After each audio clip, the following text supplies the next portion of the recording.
What is up, everyone? Welcome to Season 3, Episode 2 of DPF on Tap. We have a special guest today, which we will get to in a moment after we pay some bills.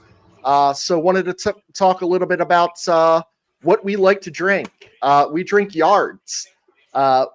We are from Philly, made in Philly, and so is Yards. Delicious beers, Philly Standards, the Pale Ale, Brawler, Underdog. They just got a ton of stuff that we love. So check Yards out. Pick up Yards. It's at all the distributors, hopefully anywhere in the PA, Delaware Valley area. So we're big supporters of Yards, and we're really thankful that they've teamed up with DPF. So, Mike? So, yeah, absolutely. Thanks for kicking that over. So our other sponsor tonight is Hidden Stills Brewery. And if you guys could tell, in the background is the actual bar at Hidden Stills. I'm here live. We're talking about White Birch, the blue and white birch, ready to drink, and we're really talking about bourbons. So Chris has the David E. I think that's a rum Sig That's a has in the rum. blue and white, and I got the black. So we're all we're all drinking Hidden Stills spirits. The cool thing about Hidden Stills is if you go on their website and you live in Pennsylvania, you can order any of their distilled drinks, and they'll ship them right to your house. And the ready to drinks aren't that way yet, but they're working on it. So we'll let you know when that happens. We're really psyched about this partnership, and if you get up to Hershey, this used to be where they made Hershey Kisses. They tell me in this building, and right behind us is a huge roller coaster at Hershey. So if you're up here, try Hidden Stills Brewery. By the way, unbelievable food. I don't know who the chef is, but I'd love to meet him sometime because the food here, everything that I've ever had, has been really, really good. So check out Hidden Stills Spirits today, guys. All right. Awesome, Mike. Thank you. Yards and Hidden Stills. Very thankful. And we're thankful for our special guests. So we have Dylan on, and he runs a page called Cards with a Story. So Dylan, welcome. We're so thankful to have you on the show. Yeah, thanks for having me, guys. Appreciate it. We want to kind of ask about you a little bit first before we kind of get into the cards. So just tell us a little bit about yourself. Where are you from? You Philly guy, etc. Yeah. So I was born and raised in Philly. 29 years now. Been collecting my whole life pretty much, but yeah, big 4-for-4 guy. Watch all four sports, but stick mostly to baseball and football more than anything. Okay. So yeah, been a good couple of years for the Phils now, so that's always good. Definitely excited to, last time they were winning, I was in 8th grade, so it was it's nice to be a bit older now and enjoy it. So I'm excited. Thanks for that, Dylan. With us older Appreciate guys, that.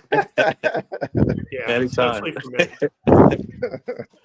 So, Dylan, how did you get started? When did you get started? I mean, did you inherit these cards from somebody? How did it start for you? Yeah, I started when I was probably, I guess, 6 or 7. So first cards I really remember opening were 2001, 2002. I didn't really inherit much. A couple 1980 cards from my parents, but nothing worth, Way back in the day, 1980, right? couple cards that weren't worth much, but always kept me interested in older cards as a kid. So I always collected more modern stuff up until I was probably about 17 or 18. I started getting my feet wet with the vintage stuff, which is what I always wanted to collect, but obviously as a kid you don't really have the money for it. So once I started working, got right to work and kind of started building that collection up, and got rid of all my cards from when I was a kid and just went fully into pretty much anything from the 1950s and back. So yeah. So your site is Cards with a Story. That to us it means there's something more something deeper there. So could you tell us about the origin and the name of the page? Yeah, of course. I was just looking for something unique, but I like to think, a card that's been passed down for, 40, 50, 60, 100 years, always has a story to tell if it could technically. So that's kind of where the name came from. Yeah, I just looked for something a little unique, but also that, made sense with what I was trying to build. Very cool. Yeah, Thanks. that's awesome. When I think of baseball, you think of like hot dogs, baseball cards, apple pie, 4th of July. So like baseball cards are such an intrinsic thing to me that connects with baseball. And I know there are other cards and now it's kind of exploded. But my question to you is like, are you selling? Are you buying? Are you trading? What are you doing? All of them? Yeah, I really just buy. If you follow me on any of my pages, you'll see me selling stuff a lot, but it's really just I'll sell a card or two here and there to fund a bigger purchase. So, um, if you ever do see me selling, I'm always chasing after something else. I don't really ever pocket the money or anything like that. I don't do it for a living. I wish I did, but I just do it for fun, and I'm always looking to upgrade, buy a new card. So sometimes you got to sacrifice and sell off a few cards that they're not always easy to let go of, but that's mostly if you do see me selling, that's the reason I'm doing it.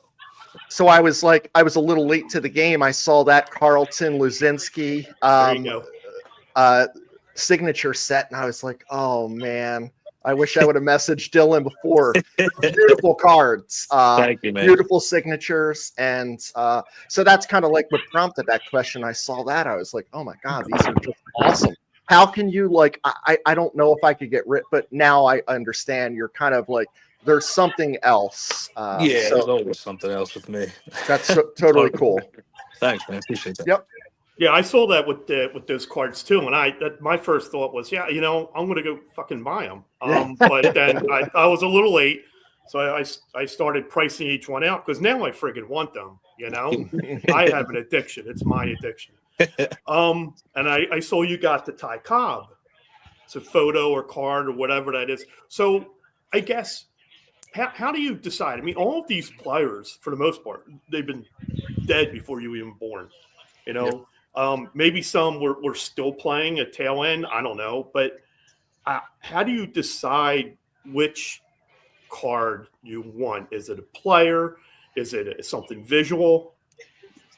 Yeah, so I mostly player. Sometimes it's a mixture of, visual. Depends on the set. So I'm really big into like pre-war. So anything, or dead ball era. So anything like 1910 to 1920 is like really what I love. So for me, there's a lot of unknown sets from that time period that don't really, you hear about the T206 set more than anything. Yeah. There's so many caramel sets that were distributed in, with candy and cigarettes and stuff like that. So a lot of what I focus on is visual, but I like to focus on the big names like Cobb, Mathewson. Any of the Hall of Famers from like the dead ball era is really where I like to zone in at. If I can get the Cobbs and the Wagners, that's always great, but they're few and far between. I don't really pick those up too often unless I do a lot of selling or, occasionally come across the money. But yeah, for me, it's really just the visual aspect and then let the player name as well. So just to follow up on that, earlier you said if you see me selling, I'm chasing something. So how do you decide what to sell? So that could be tough. I like to really start with what's easiest to replace. If it's something I really don't want to get rid of, sometimes that stuff's easier to replace though. So if I'm chasing after, like a higher end Ty Cobb or like a Babe Ruth or something like that, and I know I'm not going to have a chance at that too often, makes it easier for me to sell a card that I know I could always find 10 of them on eBay down the road. Gotcha. Stuff like that. So that's usually how I start. I don't really like to sell anything that's too valuable or too rare in terms of what's hard to sell, or what's hard to rebuy. So if I know I can't really find a certain card again anytime soon, I'll usually hold on to that, unless it's like I'm chasing something super high end.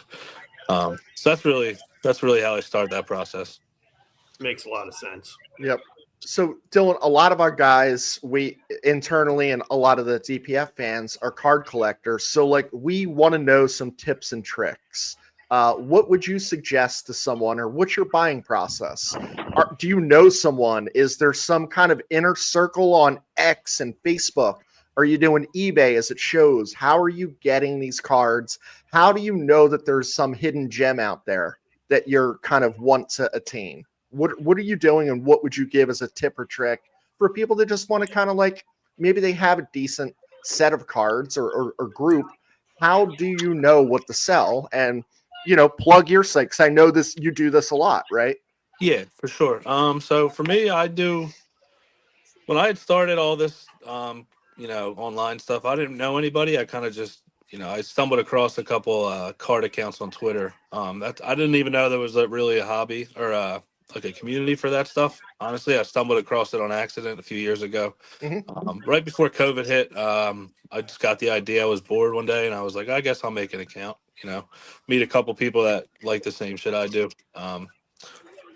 If you're looking to get into it, that's always the suggestion I make is Twitter's a great place. There's a ton of collectors.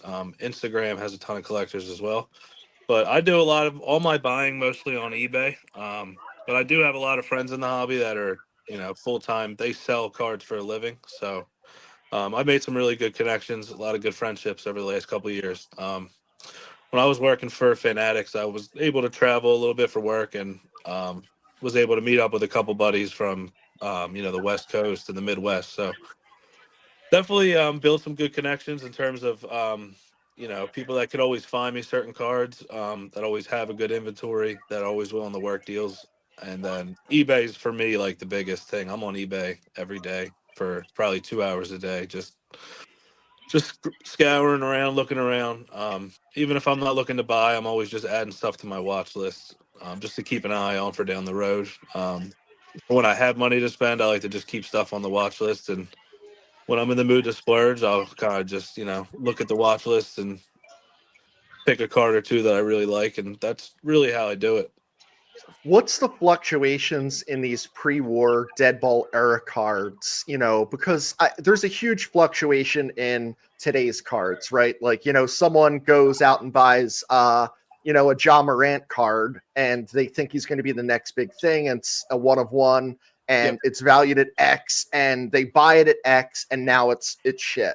So, is there a large fluctuation in the valuation of the pre-war and dead ball cards? For sure. Yeah. What I like about the pre-war stuff is it pretty much holds its value, I'd say, more than probably anything else up until, cards like the high-end mantles and stuff, Hall of Famers like that. But pre-war cards, due to their rarity, usually there's not too many graded of any of them, so they hold their value real well. If anything, they've only been going up for the last couple of years. And then especially the rare backs. So a lot of the pre-war cards have different backs. Like you'll see this one. Certain backs have different ads. Some of them can be a lot rarer than other ones. So Okay. those rare backs, those hold crazy value, and they just seem to go up and up because there's always someone building a set looking for that certain back, and they'll pay a premium at all times for stuff like that. So I think, especially in terms of modern cards, where there's always that risk of, you could spend $1,000 on a card of a guy that's played, 160, 180 games, but if he tears his ACL, he needs Tommy John surgery. Look at Acuna. Just people that spend a ton of money on Acuna, and I love the guy. He's awesome, but I mean, he's torn his ACL twice now, so he's like one injury away from, being in that territory of what could have been, and then all of his cards lose a ton of value. So, I think there's a lot of people in Pittsburgh that bought Kenny Pickett cards thinking he's going to be the next big thing, and they're stuck with them. So I get it. Yeah, football, especially every year in the draft, there's those top 3 quarterbacks. People, they spend all this money looking to pull the same couple cards, and then the guy's horrible. And 3 years later, he's a backup, or he's out of the league. He's an accountant somewhere. So, Hey, with the accountant. All right.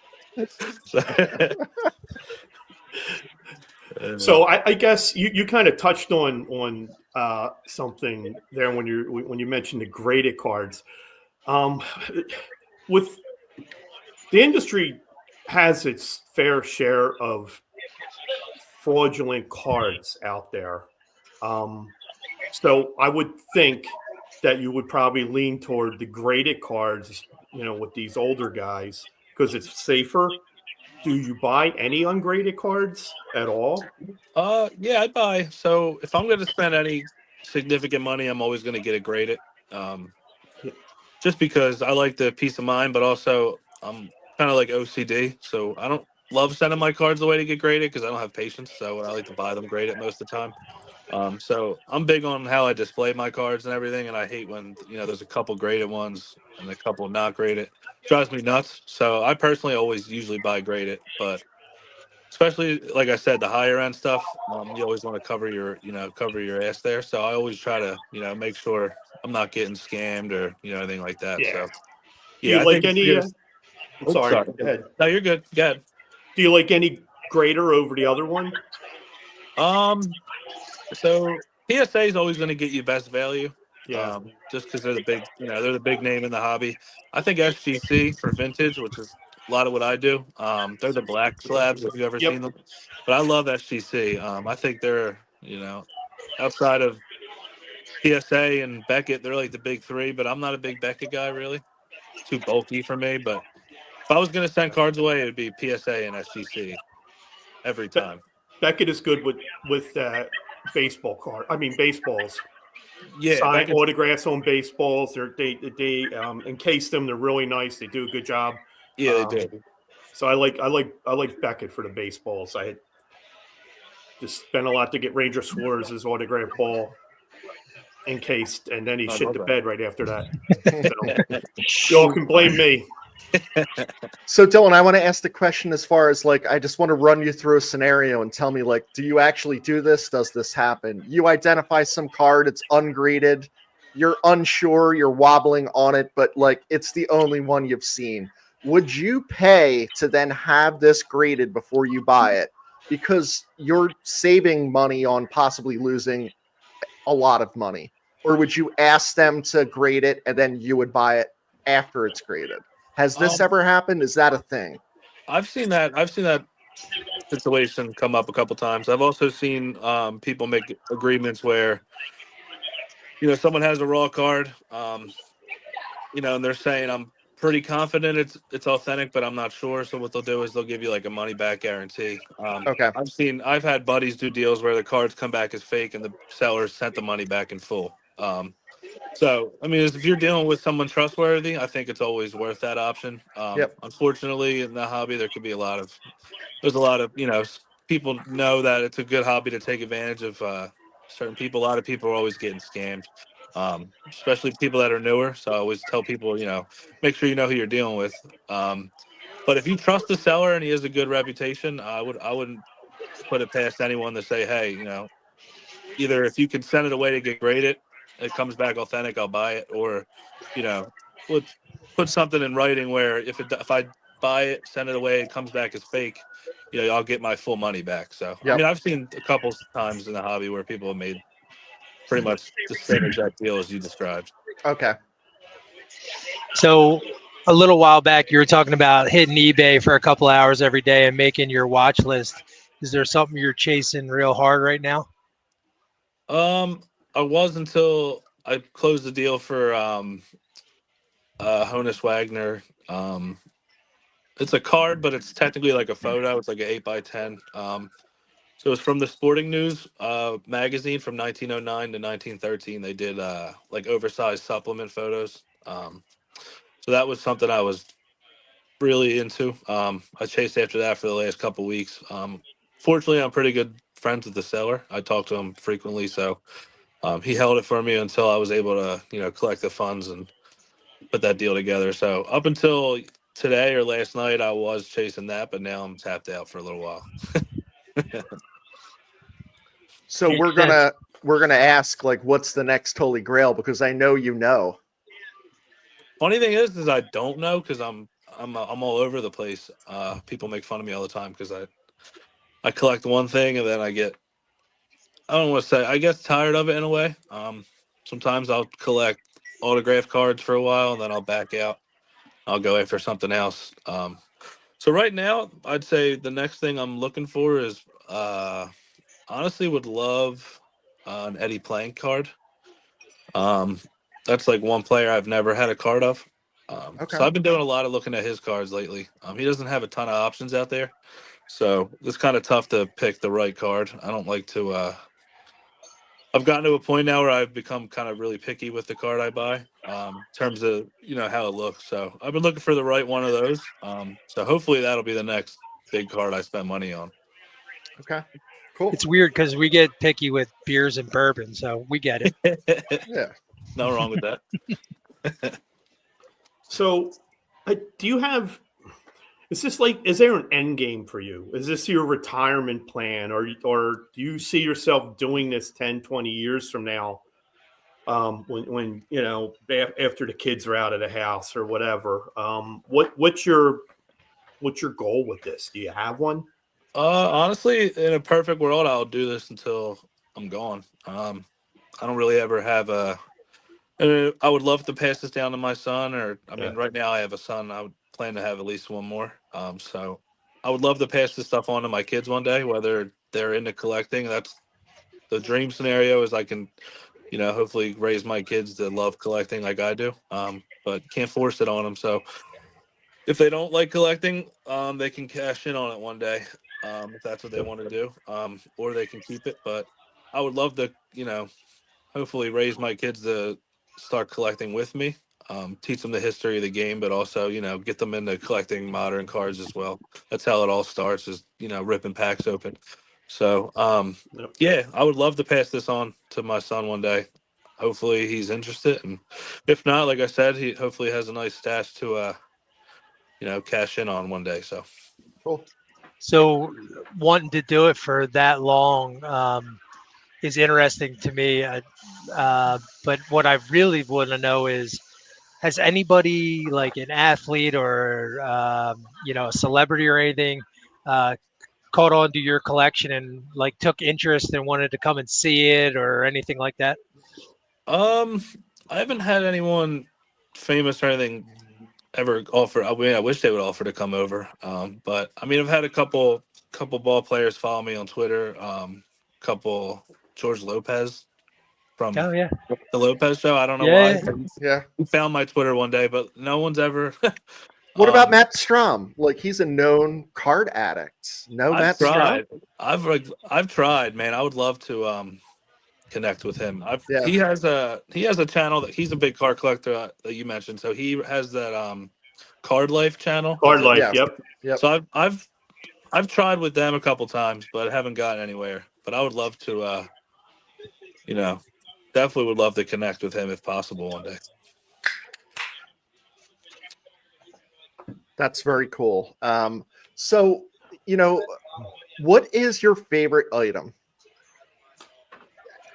Probably the only Ty Cobb I have right now, which is it's really hard to see. I'm sorry. Yeah. Right. So this is, I don't know if you can see it, but Yeah. Yeah, you get to it. Yep. Yep. definitely my favorite card right now. This I got this from a buddy probably about somewhere around 6-7 months ago. So I used to have a couple other Ty Cobb cards. Kind of moved on from those, but this is one I've always loved. Just with the sunset in the background. Yeah. The batting, not too many cards of him with the batting pose, which I love. So that was a card I've had my eye on for years, and a good buddy of mine had it for sale. So we worked something out. So I got that in a deal, the same deal where I got this, which is probably one of my favorite. Oh, man. So this is a 1928 Fro Joy. So this was an ice cream company where you could trade in basically like coupons you would get when you buy ice cream. You would bring it X amount to a factory or send them away, and they would send you one of these oversized Babe Ruth cards. So I think those two right now, along with this would probably be the only other. So it's a Ted Williams rookie card. Oh, nice. Oh, yeah. The Splendid Yeah. Splinter. Love that. Yep. I This want that might- one. This has been this one jumped up pretty high to probably my top 2 or 3 favorite cards. So I'd say those 3 for sure until that Honus Wagner comes in, that would probably take the Ruth over for me. Yeah. What about the oldest piece? Like, what's the oldest piece of baseball memorabilia you own? Um, uh, so I used to have a bunch of cards from 1880, Wow. 1888. I think it was 1888. I had one card that was from 18. Man, I think it was 1870 something, but it was like an advertisement card. Unfortunately, I got rid of all those. Just chasing after other stuff. I kind of focused on like 1909 area more. So I don't have any of those anymore, unfortunately, to show. But I probably had about 7 or 8 cards from the 1888, 1880s. Cool. So I understand this may be weird, but I'm going to say if I give you my address, would you come over, put a burlap sack over my head, bring me to your house just so I can just look at the cards? And then you have to do the same thing. So I don't know where you live. I don't know anything. I want to trust you, see man. all You're of these. You can come over whenever, man. My door's open. I love that. I'm only right in like Parkwood area, so I'm not Okay. too far. Yeah, I'm Yeah, in Fox not far at all. Chase. No, Yeah. I'd love to see that stuff. It's like we have the Baseball Hall of Fame right up the street from us because your dearth of like what you have, it's just Sig and I and Mike were just like, oh my God, this is just awesome. We were Yeah, I like appreciate that. little kids talking to you. You're always welcome, man. I would love to have some people. Honestly, none of my friends in real life are too big on collecting, so none of them Okay. really care. You know what I mean? Huh. They're like, oh, that's cool, but they don't really give a shit at the end of the day. Yeah. Like I got a ton of friends that I met online over the years that they appreciate my stuff more than the people that actually have come and seen it. So I would love to have some people over that actually enjoyed seeing it. Cool. Yeah, I'm I'd in. love to come over and see it. Absolutely. You have Yeah. a beer fridge? I mean, the hell. Yeah, we could set something up, have some beers here, man. I would love that. We're in. I would love that. Yeah, sounds good, man.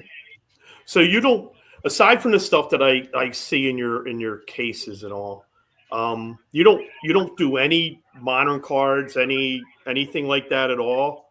Not really. I had some Bryce Harper stuff. I have a couple like Eagles helmets, stuff like that, but nothing in terms of cards, not really. I've kind of gotten rid of all of it.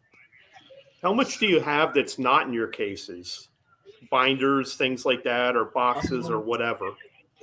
So that's another thing where I kind of just purged everything one day, and whatever I could get in a display case is kind of what I focused on. I kind of shifted towards having less good cards than a bunch of like lower end cards. So I just kind of anything I didn't find myself enamored with anymore, I sold off and just chased some higher end stuff. So that's kind of where I've been at for the last year or two. Just been kind of reducing it, but getting better quality cards, just less cards in general.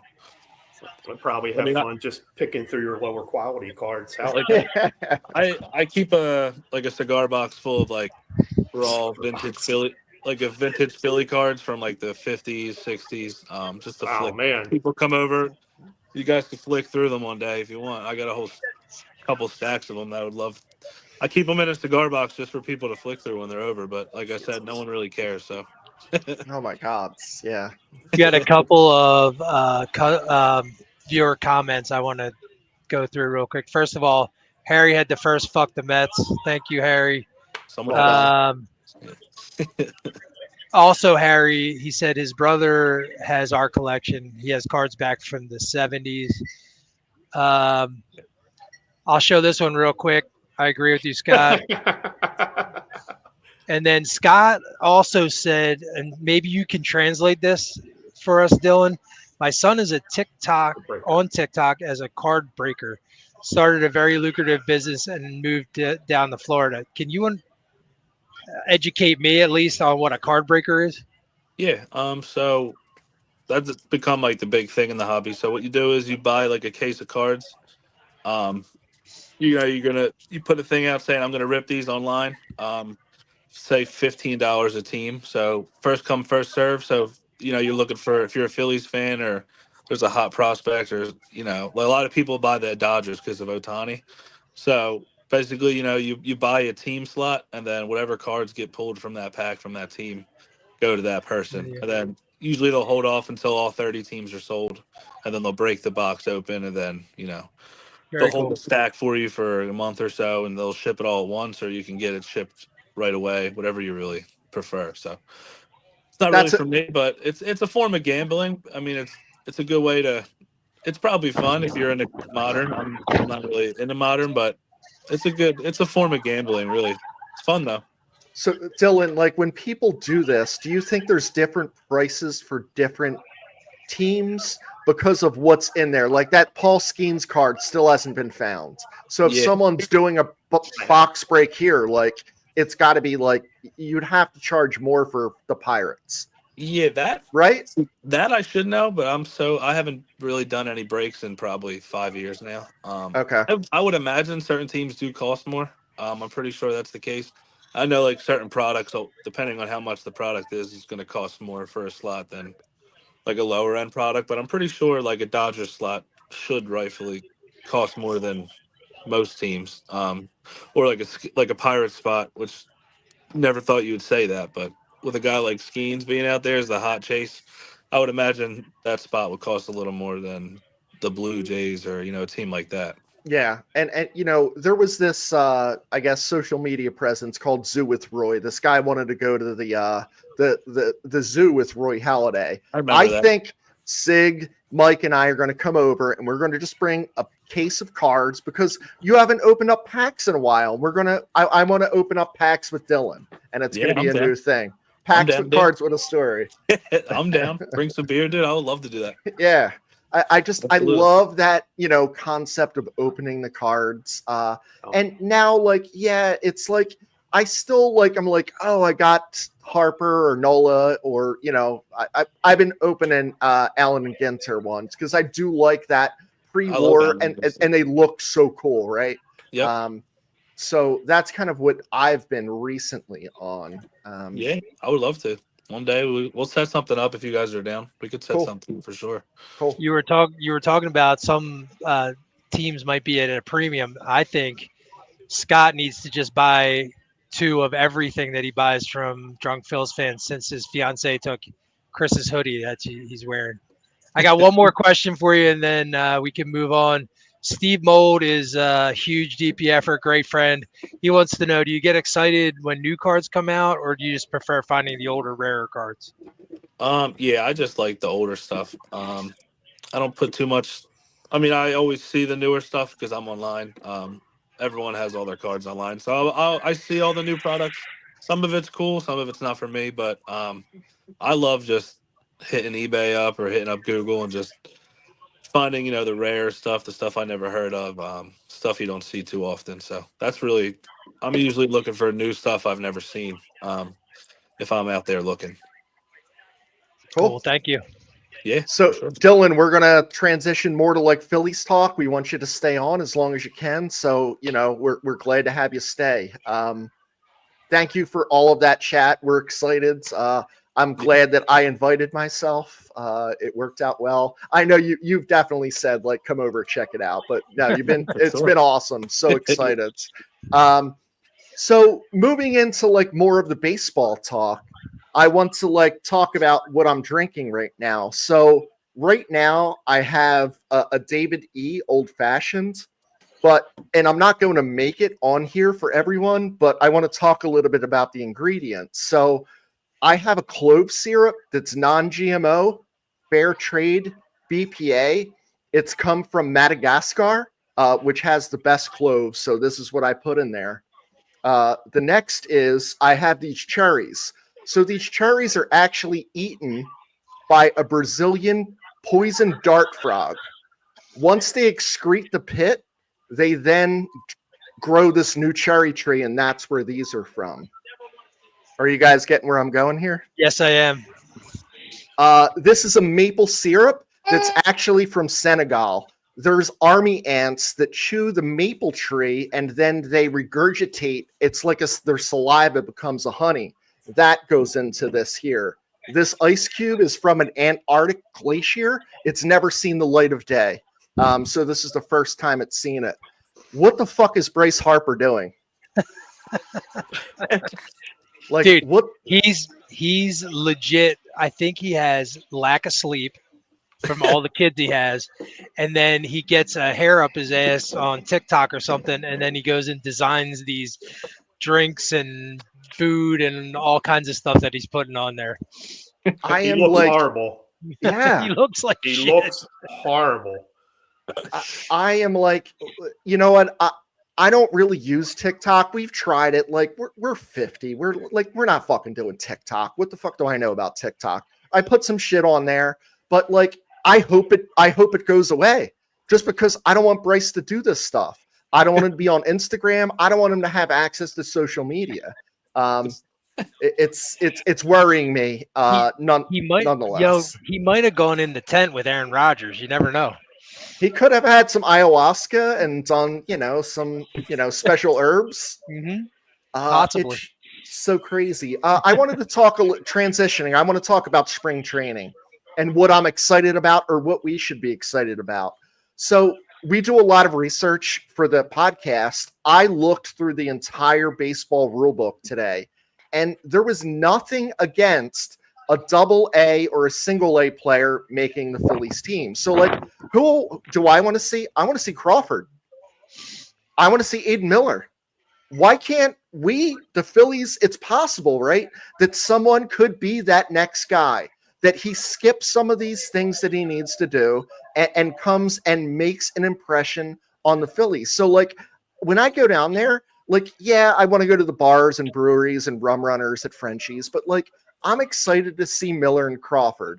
Now, admittedly, in today's age, we can watch the minor league baseball, but I just don't. But I'm curious what you guys are excited to see in spring training, because there's not many battles, right? I don't know. Like, are you excited about Joe Ross and if he can be a swing pitcher? So the one thing that jumped off the page at me when I was looking at the invitees was McGriff. I can't believe I saw him pitch live last year, and he was god awful. So I can't understand why he's there. But what I'm excited about is to see how Painter comes off of this Arizona League and transitions into maybe the second or third or fourth starter for us as we either come out of spring training or in the middle of the summer. That's what I'm super excited about. So Well, I don't think Painter's playing. No, they in have the a plan spring. for him. He's not playing in the spring, and he's probably not going. He's going to be on a strict innings limit the first half of the season, even in the minor leagues. He might not even start pitching for a while down there. They want his innings to be low, thinking that he's going to be on the team July, August, pitching regularly. I'm excited for that then. point. I you're really not want to gonna- see him. I have not seen him live, so I really want to. Who's our new guest, Dylan? That's my son, Ben. Hey, Ben. Ben. What's Hey, up? Ben. I love it. He's sick right now, so yeah. So With that said, I'm probably gonna have to hop off though, because I'm gonna have to give him a bath before. of bed. course, man. Sorry Yep. to jump early, but All good. Being a Thank crank. you, Dylan. Thank you, Thank you, Ben. Dylan. thank Appreciate you it. guys so much. So Thank have you a for good day. having us. We'll Yeah, talk good soon. luck. love to stay in touch. All right. Good luck. Bye. Oh, look at this. This is nice. There's a Ooh. new view for us. I This is don't a new know. view. I feel like it's a little too close up. I don't know. I feel like Maybe you're gonna we'll- kiss me on the cheek or something. It's weird. Yeah, I'm like, maybe we take me off, but I'm like moving. Oh, there there we you go. go. There we go. That's nicer. Yeah. So So I can transition over. I read this article on. So I'm a pitching nerd, as you guys all know. Whoever listens to this podcast, between Chris and I, and the other Chris, we all pitched our whole lives and through college, and it was a blast. And so I just was reading some articles, and I came across this guy named Tyler Ivey. No one's heard of Tyler Ivey unless you are a super Astros fan, but his story is amazing. So I wanted to just kind of buzz through this, and then if there's any questions in the chat, or if you guys have any questions, I can field him. So he went to Texas A&M for a year, and then he transferred to a college called Greystone College in Denison, Texas. And this is like 2013 to 2016. He was drafted out of Greystone College, not Texas A&M, and he was a top Astros prospect in 2017. He made his major league debut on May 21st of 2021. He pitched a grand total of 1 game. He gave up 4 earned runs and has a 7.71 ERA. After that game, he was demoted back to AAA, but got a call from Dusty Baker that day that he got transitioned back to AAA and said, "Hey, listen, this is what you got to work on. We really like, how you pitch," and like kind of really lifted him up because Tyler was in a bad spot when he got demoted back to AAA. So when they got back to AAA, they found he finally told them, like, I can't feel my fingers really. There's numbness. He couldn't really put rotation on the ball, couldn't feel the ball. And so ended up they, had him go to the docs and get all the MRIs and all that stuff. And he needed Tommy John surgery. He had what they called stage 1 UCL tear. During this time where he had Tommy John surgery and he was rehabbing, he really lost passion for the game. And so he officially retired almost exactly 1 year from when he was called up to the major leagues in May of 2022. So him and his wife moved back to their hometown. They had 2 kids, and he was really at peace with his decision. A lot of the things he talked about were like really praying about it and, kind of being very spiritual, and they were really in a good spot when they moved back. And Dusty Baker continued to call him and check in on him even after he had retired, which I thought was a really cool little touch by Baker. And Tyler always remembered, this kindness that Dusty showed him. Tyler became a car salesman. Then he sold insurance. And he started to have like a normal non-Major League Baseball player life. His elbow healed. He started to sleep better. He gained about 25 pounds. He was about 180 pounds at the time of his UCL tear surgery, and now he's about 205. So then, as sometimes happens, folks know that you used to be a pitcher in the major leagues, and so his neighbor asked him if he could help be the pitching coach for his summer league baseball team that was like semi-pro.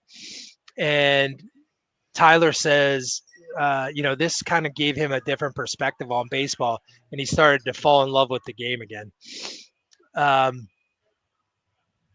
Then one day, this team had no starting pitcher. So the coach, who is his neighbor, asked Tyler, "Hey, can you start?" And I'll quote Tyler here. He said, "I basically rolled out of bed. I'd played catch a few times, screwing around. I hadn't trained, hadn't been intently throwing or nothing. I said, screw it, and hopped on the mound. Let's hop on the mound and see how it goes." Well, it went really well. He struck out 3 that day. He threw in the mid-90s with no pain or numbness. And prior to leading up to his major league debut, he had maxed out at about 88 or 90 because of, the pain in his arm. So Mike, I'm going to pause, minus the miles per hour and things like that. Like, this is how we probably did in college, right? We went out on a bender the last night and we're like, fuck it. Like, we're in where were we? Orlando, Kissimmee. We're like, I got to pitch tomorrow. All right, fuck it. Yeah, I mean, I pitched. You remember?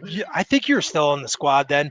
I pitched like 6 innings of a 7-inning game or something, and then Coach Flynn told me, "You have off tomorrow," and I said, "All right, cool. Can I take a couple of guys to my brother-in-law's bar?" And he was like, "Yeah, sure." Well, we got home at like 3 a.m. The bus rolled out at 6:30. And somebody got hurt in the first inning, and I pitched like 6 2/3 innings that day on a total bender. So hell yeah. I remember that. I just hope the hurt wasn't me giving up like 10 bombs. Like it could have been that. I like to think it's not that, but No, because it's possible. whoever pitched the first inning gave up 1 run, and we won like 6-1. So it wasn't you. All right. So just to finish up Tyler's story, he's still property of the Astros. So it'll be up to the organization if they invite him back to spring training because he has officially requested an invite. So great story to me for overcoming and reversing the loss of passion, overcoming injury, reversing the loss of passion for a sport that he had been at the top of for the first, before his retirement. Before I wrote down before his first retirement, because hopefully he gets a chance to come back and, have a longer stint with whoever picks him up, if it's the Astros or the Astros release him or and somebody else picks him up. So it'll be interesting to see. I'll leave some time later on in the spring to see if he got invited to camp and how he's doing. So Did he have thoracic outlet syndrome also? Was that an issue that he had? I had not read that, but No. possibly. Who was the guy from the Phillies had that? Mike Adams? Yeah, it was somebody, and that's a chronic issue. So I don't. They have to get a rib taken out. There's all kinds of things. I mean, it's the constant throwing motion that compresses your veins and your nerves somewhere in your chest or in your back or whatever. So you got to make a change. It's a rest helps, but they usually need to do some kind of surgery with that. But I thought I read that with this guy, but not maybe I misread. But I'll go back and look. I did not see that in any of the articles that I read, like 2 or 3 articles. After I read the first one, I was all in. I just thought it was a cool story. Mike, I'm so angry with you about this because now I have to think the Astros are okay and like Dusty Baker and think he's a human and not an asshole. Oh. So that's what's cool about reading these things, right? You have a perception of somebody, and it's like that's just their outside persona, and inside and in with the team, they're totally different. Yeah. Well, Dusty was always a player's manager. They all loved him. Yep. But I mean, you got to pull for a guy like this. Just that human story. It's just, I hope he does well, but he shits the bed when he's playing the Phillies. Yeah. That's all. Yeah. So, if you don't mind, I'm going to change this subject matter a little bit. Let's see if I can. Yeah. If I can get this to work without. Take your time. There's only. I know, right? 81 people waiting on you. So is this about the Reddit, those groups, Dylan said he found those groups and you were able to found those groups that you liked that had feet pics that were Dunkin' and Pepto-Bismol, or is this separate from that? We're not going. Different podcast. So I couldn't get it work. So fuck it. So I wanted to talk Eagles a little bit. It's nice. It's a Phillies podcast and all, but in the middle, there's not a whole lot. They bought a bunch of 17-year-old kids today for a couple $1 million that, whatever, probably ruin them, whatever. But there's really nothing going on in baseball for the most part right now. It's a dog days, no big signings or anything. But the Birds. Go Birds. The Birds. The Birds are, they weren't great last week. They won the game. A win is a win. It doesn't matter. They looked a little rusty, but now we're going to play the Rams this week, and I want to see what everybody thinks. I want to see how Chris, I know you're probably not as excited. It's the wrong Birds, but I'm interested in what you guys think. So I want to say something. I want to announce something. You guys know my feelings, but my dad recently passed, and he was a huge Eagles fan. So I've dedicated to watch every game this season and to be a dedicated Birds fan in the way he was. So I am with you guys. My feeling is I'm worried about one thing, and one thing majorly worries me. Sean Smith. Does this name resonate with you guys? Oh, man. No, you're going to have to remind me. So the Eagles are 0-3 when Sean Smith referees. Oh. Sean Smith's the one that threw CGBG, whatever is, out. because he was saying something. I don't know. Like, I feel like this is a problem. Like, why would you have at your disposal 32 games worth of referees, like, 16 games, 18 games worth of refs. Why are you putting this guy that just had an issue with the Eagles as like the ref of the Eagles game? I don't like this. I don't love this. And I feel like that's a problem. And I don't want to look back and say this guy fucked us. It's mandated by the commissioner to have him referee so that the Eagles lose, so that the Chiefs eventually win. That's just my opinion. Yeah. So you're now an Eagles fan. You're already we're angry. You're already we're drunk. Yeah. Right? And now your whole the refs are against us. Absolutely. So, you're in. I watched every game. Listen to I know. Yeah. And wait, like, do you guys yell at the TV? Is that normal? 100%. Okay, because I was like, I saw him do it, and I'm like, I mean, I do it, but I was like normally yelling at clouds for the Phils, but I was like, you yell at the TV like you yell at the guy itself, and 100%. I think that's like what you have to do. Yeah. The quick funny mandatory. story with that. I probably don't yell at the TV as much anymore because I'm trying to calm my wife down. My wife she's from the DC area. She moved up here a bunch of years ago, and she's become a big Philly sports fan. She doesn't like the Redskins. She sits there. You talk about trucker mouth. I got to move stuff away because she's going to throw stuff at the TV and everything. And I'm like, relax. So I don't. So yell does as Alex much anymore. curse? Alex curses? Oh, like a trucker. Stop Oh, it. yeah. No I can't wait. way. I've never heard that. Me either. She's very Wink, wink, Alex. All right. she's very She's controlled away around right that. now, so I don't know. I might not be back on the next time.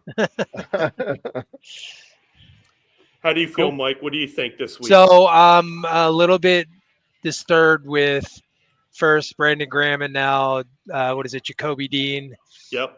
Can we, next man up it? I lived in Massachusetts for 8 years, so that's all I heard whenever anybody got hurt was Belichick go, next man up, next man up, next man up. So can we do that? Do we have the depth at defense? Because I think the defense, it's number one in the league, but that's the thing that allows our offense to start slow and end up Saquon taking over in the third and fourth quarter. So I'm a little bit worried about that, Sig. Other than that, I'm not worried about Jalen being fucking rusty. That's bullshit. Like, He was rusty. yeah, but he had I'm not worried about He had 117 passer rating in that last I'm not game. worried I about read that him. somewhere. But he threw he can 15 hand off times, he could hand off to Saquon 45 times. I don't care. which is what you should do. Right. Well, I mean, the last game, Saquon had 255 yards. Granted, 2 of those runs were 140-something combined yards. But that's what you do. That's why you got him. That's why you signed on a big contract. You run them down their throats. And You he's just smart. Run them down their throats. But they also have a full complement of receivers. Goddard's back. You got a Devontae Smith, who had a really nice game last week. He was the go-to guy. But I just think they got to keep spreading the ball around. But you run Saquon down their throats. I'm not worried about the defense too much unless they clean. Last week, they need to clean up that tackling. Last week, they were shitty. They were tackling like shit, which they hadn't done all year. So I'm sure that'll be cleaned up. I'm actually kind of looking forward to Trotter Jr. picking up the Kobe Dean spot. I'd like to see what this kid can do. Is he going to throw the axe? I don't know. hope His so. dad probably not going to let him. He might have that copyrighted. You might have to throw a ball-peen hammer or something. I don't know, something smaller. Have you In, seen a better catch than Slay's That on was the amazing. interception? And listening to It was awesome. to Brady saying most of these guys become deep backs because they can't make that catch as a wide receiver, so they have to become deep backs. And it was like perfectly right there. Your boy has your Amazing. back, Sig. When Steve Yep. said, when all the offensive weapons play, we win, plain and simple. So, is there a more hated coach for you guys than Sean McVay. I mean, this motherfucker's wearing culottes out there. Dude, I Like, pointed that. I thing, fucking and hate, it was he's Gabe Kapler in the NFL to me. I He's- fucking hate this dude's guts. NFL Tandick. Yeah. He I fits in agree. with LA. Yeah. He fits in with LA. I don't hate him, but he fits in with LA. The haircut kind of annoys me a little bit, I guess. What about the culottes? He's Yeah, wearing knickers. whatever. Capri I don't know. pants, man. Yeah, he is wearing capris. They're capris, yep. Pedal pushers. No doubt. Oh my god. So what's the prediction score? Like, can we go there, guys? I'm saying Go ahead. I think it's going to be close no matter what. The Eagles are going to be the Eagles, and I have a feeling it's going to come down to it's I think they're going to be under. I think it's like 45 is the over under right now, somewhere around that. I think it's going to be like 24-20 in there. I don't think they're going to blow them out like last time. 31-17. Birds. Do we know what the over under and the spread is, guys? I could tell you. It Hang on. was I think it was it's 45 and a half. I think it's the over under. It might be 43 and a half. Last I checked. 44, and the Birds are given 6. And the Birds are given 6. Yeah, it was 5.5. Now it's 6. Okay, so I'm going to say over, because I just think that it's going to be an over. And the Rams are not good. Like, defense is going to hold the Rams. I don't think it's going to go over because of that. The Rams aren't good. Like, it's crazy. Like, I think I was more worried about the Packers, which I wasn't really worried about much, than the Rams. The Rams are a joke. Like, the Rams squeaked in, and the NFC West is, everyone was 10 wins or 8 wins. Like, the Rams suck. And they have a lot going on. They can't play at home, and they have a lot of shit going on in their home. Like, where are they practicing right now? Yeah, guys? that might be an issue. Do you know? I mean, they got to. I don't know. I think they got to that's fly. a lot. Yeah, I don't know. And I know they had to fly right back to LA, and then I don't know. They're heading right back out to. Yes. I mean, they can't practice at home, so. Steve said the Rams had to fly home from a home game. Then they have to fly across country to Philly on Saturday, and then they play in the snow on Sunday. Yeah. No, yeah. He's That's, right. So, snow's a guys, wild card, though. Yep. let me know if I did this right. 31-10, go Birds. Yeah, baby. There you go. Perfect. All right. So it's Birds, Birds, Birds. We all agree. Oh, yeah. 100%. Okay.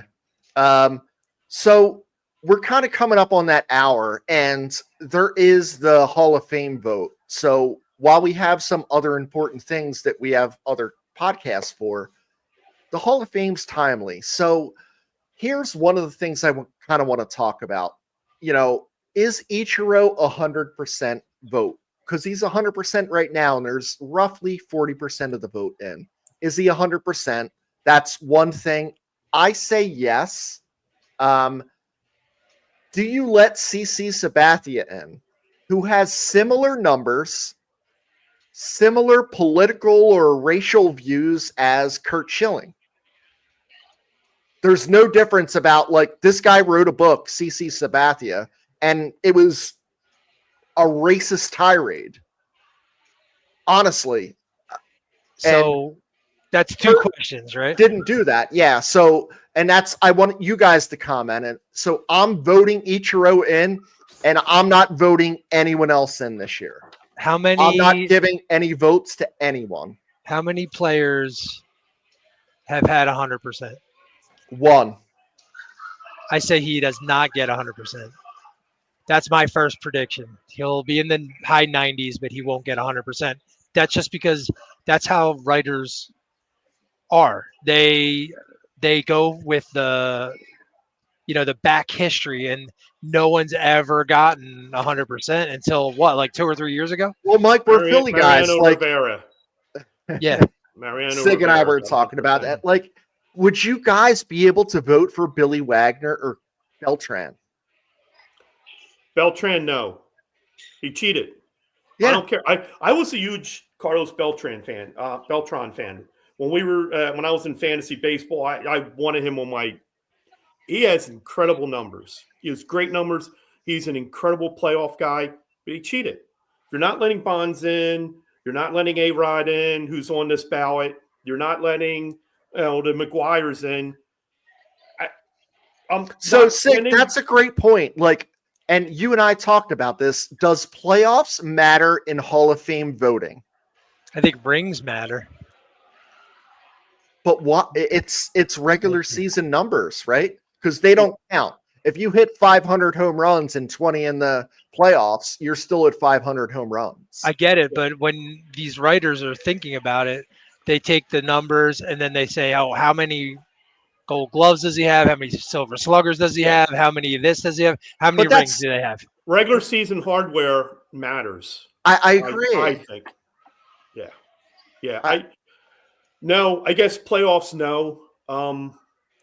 But it gives you a bigger picture of the greatness of the player.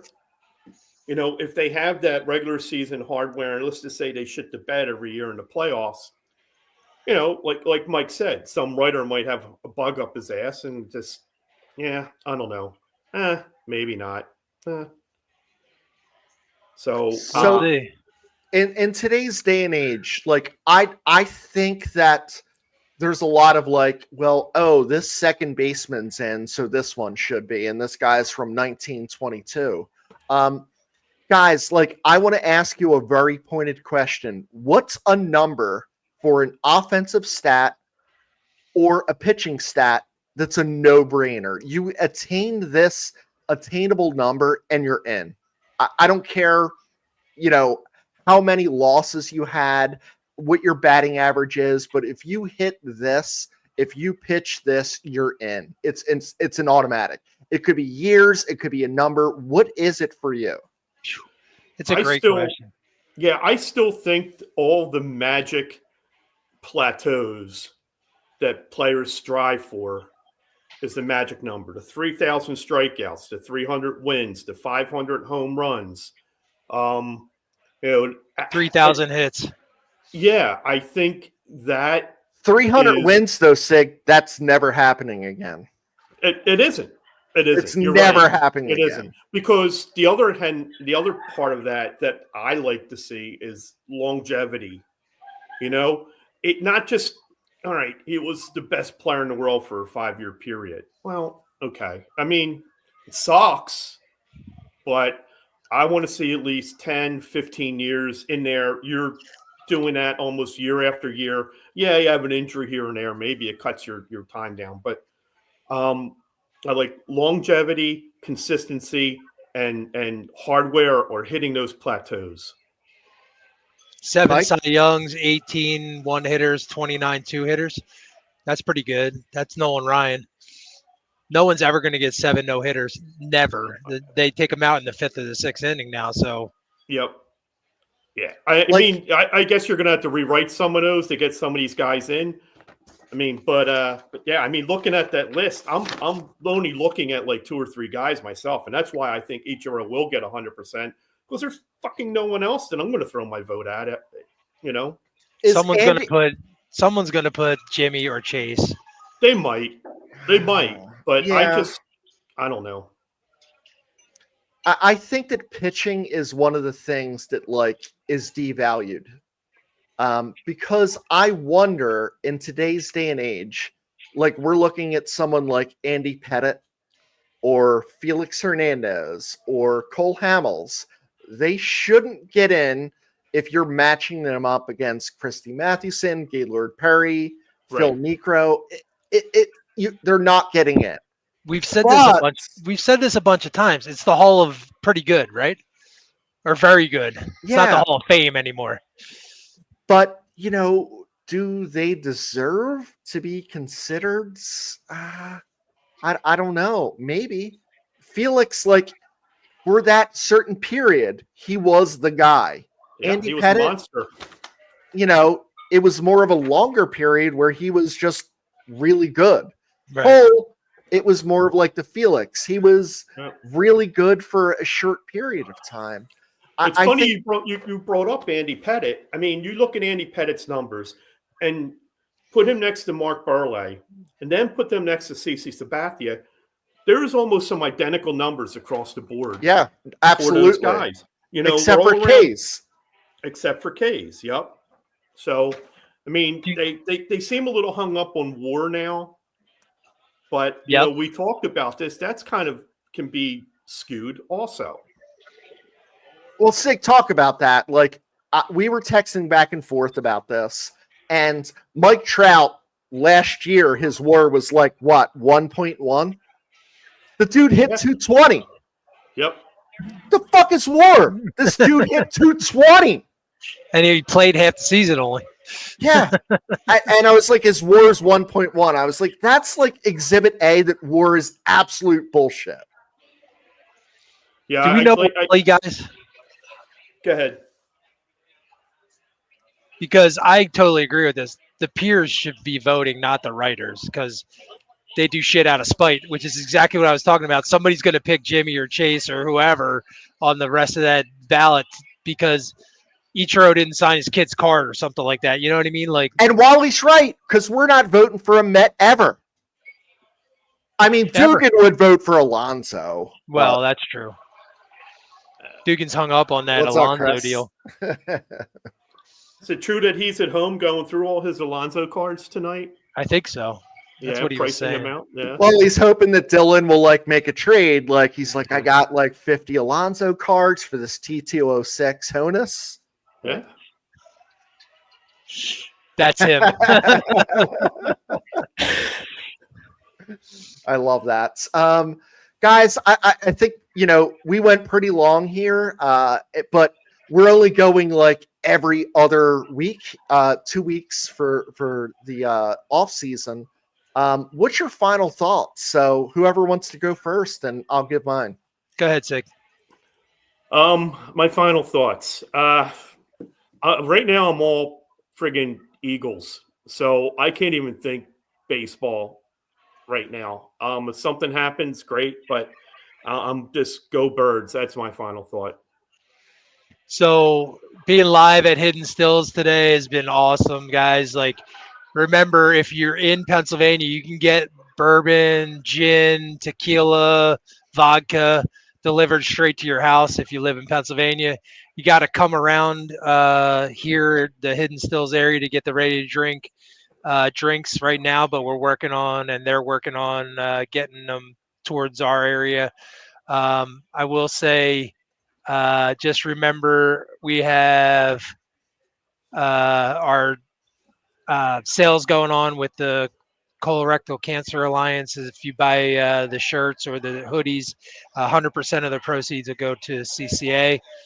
Stay tuned. I have a meeting with the Alliance next week.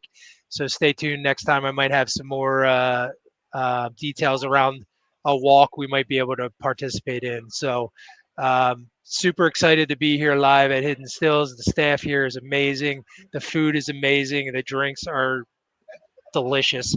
So if you get out to the Hershey area, get over to Hidden Stills. Back to you, Chris. Yep. Matt, Anthony, Cassie, thanks for always taking care of us. It's Hidden Stills has been an unbelievable partner. And to couple on with you, drunkbillsfans.com.